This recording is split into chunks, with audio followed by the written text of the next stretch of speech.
ప్రపంచంలోనే అరుదైనటువంటి మరకత శ్రీ లక్ష్మీ గణపతి స్వామి వారి ఆలయంలో ప్రతి శుక్రవారం కూడా గురు హోరాలో సువర్ణ పుష్పార్చన సేవ గావించుకుంటూ ఉన్నాము. అయితే ఏ మానవుడైతే పూర్వజన్మ పాప కర్మము వలన ఈ జన్మలో తను ఏ పని తలపెట్టినా ఆ పనికి ఆ పూర్వజన్మ పాప కర్మము అడ్డు గోడగా పడి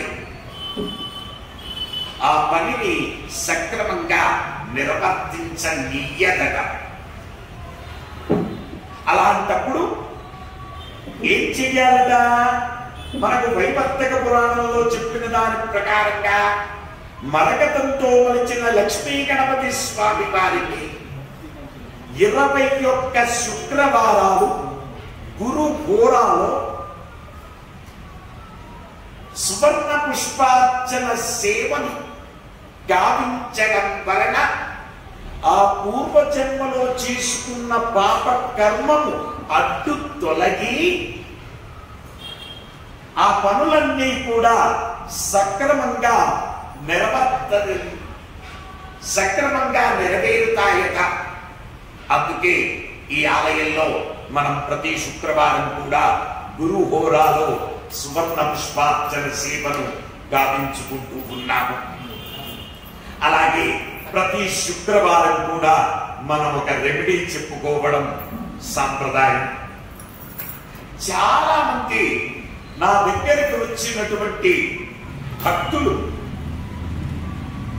ఏమండి, మేము డబ్బులు ఇచ్చామండి, ఆ డబ్బులు రిటర్న్ రావట్లేదండి, నానా ఇబ్బందులు అవుతున్నాయండి, చాలా ఇబ్బందులు పడుతున్నామండి, ఏం చెయ్యాలి అని ఎక్కువ మంది అడుగుతూ ఉన్నారు. ఇచ్చిన డబ్బులు సాధారణంగా వాళ్ళు మన వాళ్ళైనా ఉండవచ్చు, మన వాళ్ళైతేనే ఇస్తాం, పరాయి వాళ్ళకి ఎందుకు ఇస్తాం?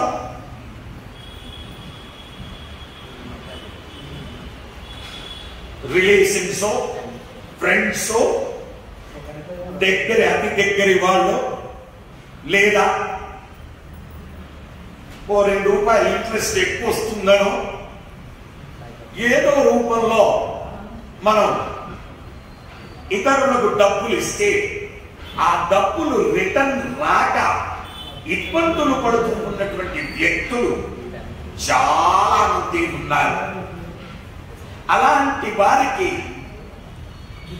ఈ రోజు చెప్పబోయేటటువంటి రెమెడీ అద్భుతమైనటువంటి రెమెడీ. అయితే వాళ్ళు డబ్బులు ఇవ్వకుండా వాళ్ళకు నిద్ర పట్టమన్నా పట్టరు. అలాంటి పరిస్థితి ఏర్పడుతుంది.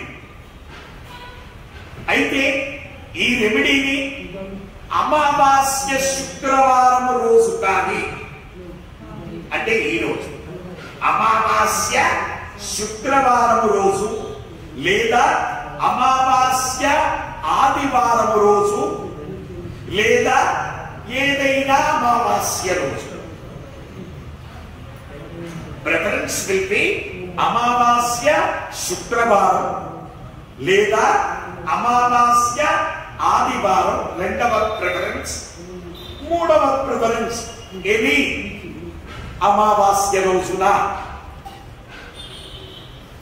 ఈ రెమెడీని ఆచరించాలి. ఈ రెమెడీని ఆచరించేవారు సూర్యోదయ పూర్వమే స్నానము చేసి ఒక రాగి చెంబు తీసుకొని రాగి చెంబులో శుద్ధమైనటువంటి నీరును పోయాలి. శుద్ధమైనటువంటి నీరును ఆ రాగి చెంబులో పోసి దేవుడి రూములో, అంటే దేవుణ్ణి పెట్టుకున్న గదిలో దేవుడి పటం ముందు లక్ష్మీదేవైనా దుర్గాదేవైనా ఎవరైనా సరే మరకత గణపతి అయినా మరకత లక్ష్మీ గణపతి. ఎందుకంటే మనకు కావలసింది లక్ష్మి, రావలసింది లక్ష్మి, విఘ్నాలు లేకుండా ఉండేటందుకు గణపతి. ఆ పటం ముందు రాగి చెంబులో శుద్ధమైనటువంటి జలాన్ని పోసి ఆ చెంబును పటం ముందు ఉంచేటప్పుడు 2 తమలపాకులు తీసుకుని ఆ తమలపాకులను గంధము చేత స్వస్తి అలంకరణ చేసి దానిపై కుంకుమ అలంకరణ చేసి ఆ తమలపాకు యొక్క మొదటి భాగాలు కొన భాగాలు తూర్పు లేదా ఉత్తర ముఖంగా పెట్టి దానిపై ఈ చెంబును పెట్టాలి. పెట్టి అందులో చేతితో కొన్ని బియ్యం తీసుకుని ముక్కు విరగనటువంటి బియ్యము,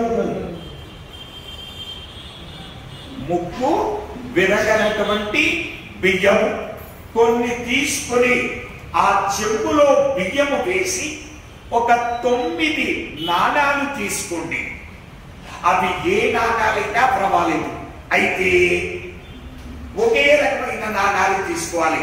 2 రూపాయల కాయిన్స్ తీసుకుంటే 9 2 రూపాయల కాయిన్స్, 1 రూపాయ కాయిన్స్ తీసుకుంటే 9 1 రూపాయ కాయిన్స్, 5 రూపాయల కాయిన్స్ తీసుకుంటే 9 5 రూపాయల కాయిన్స్. అయితే 5 రూపాయల కాయిన్స్ లో మళ్ళీ ఇత్తడి ప్లస్ ఇనుము స్టీలు ఉన్నటువంటి నాణాలు ఉంటాయి. అవి ఏవి తీసుకుంటే అవే నాణాలు 9 వరుసగా తీసుకోండి. మొదలు బియ్యము అందులో వేసి ఆ తదనంతరము 9 నాణాలు ఇండివిజువల్ గా 1 2 3 4 5 6 7 8 9 అలా ఇండివిజువల్ గా వేయాలి తప్ప ఒకేసారి 9 వేయకూడదు. ఇండివిజువల్ గా 9 నాణాలు వేసి ఆ తదనంతరం పచ్చ కర్పూరం తీసుకొని పచ్చ కర్పూరాన్ని మెత్తగా పొడి చేస్తూ ఆ పొడిని ఆ నీటిలో కలిపి తక్కువలో తక్కువ ఒక పావు తులం పచ్చ కర్పూరాన్ని అందులో కలిపి ఆ తర్వాత కొద్దిగా పసుపు కుంకుమ అందులో వేసి ఒక తెల్లని కాగితాన్ని తీసుకొని తెల్లని కాగితంలో ఎవరైతే మనకు డబ్బులు ఇవ్వకుండా ఇబ్బంది పెడుతూ ఉన్నారు, మన వాళ్ళేగా ఇష్టమైనది, ఆమెకి డబ్బు ఇప్పుడు అవసరమా, తర్వాత ఇద్దాలే, ఆ తర్వాత కూడా ఇవ్వాలనిపించసుమా, ప్రాణం ధరించు. వీలైతే కోర్టు చుట్టూ తిరిగేటందుకు కూడా సిద్ధపడతారు తప్ప డబ్బులు ఇవ్వడానికి మాత్రం ఇష్టపడరు. అలా డబ్బులు ఇవ్వకుండా ఇబ్బంది పెడుతున్నటువంటి వాళ్ళ యొక్క పేరును ఆ కాగితంపై ఇంటి పేరుతో సహా వారి పేరును ఆ కాగితంపై సింధూరము చేత రాయండి. సింధూరము చేత వారి పేరును రాసి ఆ తదనంతరము అమావాస్య రోజునే ఉత్తరేణి యొక్క వేరును తీసుకువచ్చి ఆ ఉత్తరేణి వేరు నీవు ఉత్తరేణి చెట్టును పట్టి లాగుతుంటే రూట్ మెయిన్ రూట్ కట్ కాకూడదు. కట్ అయితే నీ డబ్బులు కట్ అవుతాయి. అంటే పూర్తిగా రాకుండా సగం తిరిగి వస్తాయి. కాబట్టి చక్కగా చెట్టుకు నీళ్లు పోసి ఆ భూమి అంతా కూడా మెత్తగా చేసి అప్పుడు ఆ ఉత్తరేణి చెట్టును లాగితే రూటుతో సహా వస్తుంది. ఇక్కడ మనకు చెట్టంతా అవసరం లేదు, భూమి నుంచి కింది భాగం అవసరం, కేవలం వేరు మాత్రమే అవసరం. ఆ వేరు పెరికి లాగి దాన్ని చక్కగా నీటితో కడిగి ఆ ఉత్తరేణి వేరును సింధూరము చేత రాసినటువంటి పేపర్లో పెట్టి దాన్ని చుట్టి చక్కగా పసుపు దారము చేత దాన్ని బంధించండి. బంధించి ఆ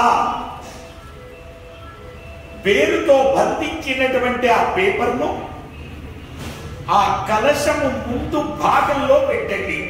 రాగి కలశం మీరు నీరును పెట్టారు కదా, దాన్ని ముందు భాగంలో పెట్టండి. పెట్టేసి ఎవరైతే మీకు డబ్బులు ఇవ్వాల్సినటువంటి వ్యక్తి యొక్క పేరు ఓం మరకత శ్రీ లక్ష్మీ గణాధిపతయే నమః అని 11 సార్లు చెప్పుకొని అతను మీకు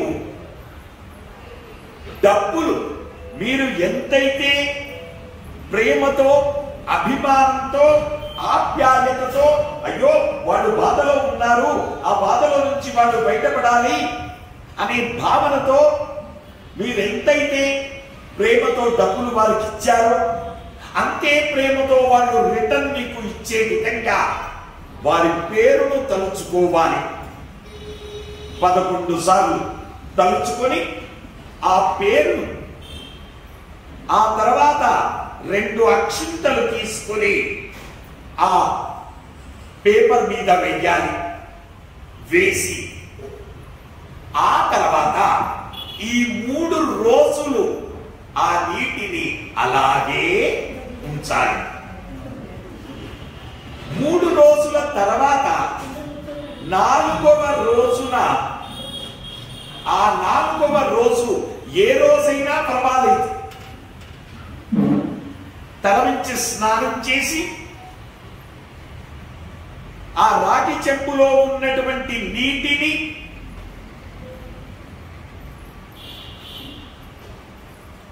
వేప చెట్టు యొక్క మొదట్లో లేదా అరటి చెట్టు యొక్క మొదట్లో ఆ నీటిని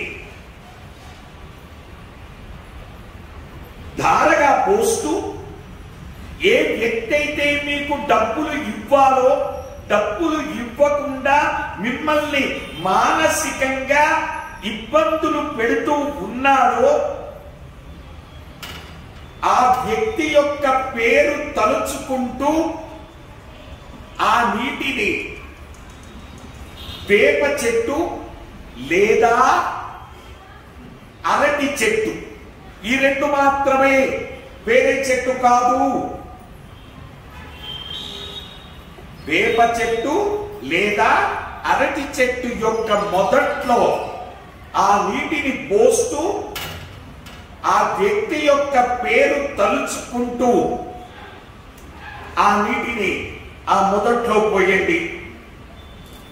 అలా పోసాక నీరు పోసినటువంటి స్థానంలో కొద్దిగా పసుపు కుంకుమ ముక్కు విరగనటువంటి అక్షింతలను ఆ స్థానంలో వేయండి.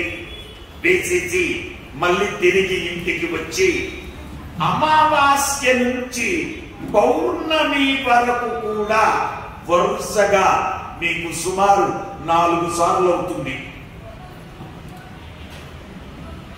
4 లేదా మాక్సిమం అయితే ఒక్కొక్కసారి 5 స్థానాలు అవుతుంది, తిథులు ఎక్కువ తక్కువ వచ్చినట్లయితే. అలా అమావాస్య నుంచి పౌర్ణమి తిథి వరకు ఇదే ప్రకారంగా కంటిన్యూస్ గా చెయ్యాలి. అలా 3 అమావాస్యలు చెయ్యాలి.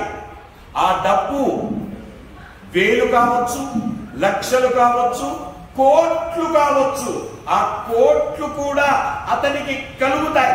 అతనికి కలిగితేనే మీకు ఇస్తాడు. అతనికి కలగకపోతే మీకెక్కడి నుంచి తెచ్చిస్తాడు? తెచ్చివ్వడు. మనం అప్పిస్తే మొట్టమొదలు అప్పించిన వ్యక్తి బాగుండాలని కోరుకోవాలి మనం. ఎందుకంటే వాడు బాగుంటేనే కదా మనకు డబ్బులు తిరిగిచ్చేది. వాడే బాగలేకపోతే మన డబ్బులు ఎక్కడి నుంచి తిరిగిస్తాడు? కాబట్టి వాడు బాగున్నా ప్రాణం ధరించదు కొందరికి రిటర్న్ ఇవ్వడం. అలాంటి వాడికి చక్కని గుణపాఠం అవుతుంది ఈ రెమెడీ. అలాంటి వాడికి మామూలు గుణపాఠం కాదు. వాడు పడుకున్నా నిద్ర పట్టదు. నీ అప్పులు నీకు రిటర్న్ ఇచ్చేంత వరకు వాడికి నిద్ర కూడా సరిగ్గా రాగదు.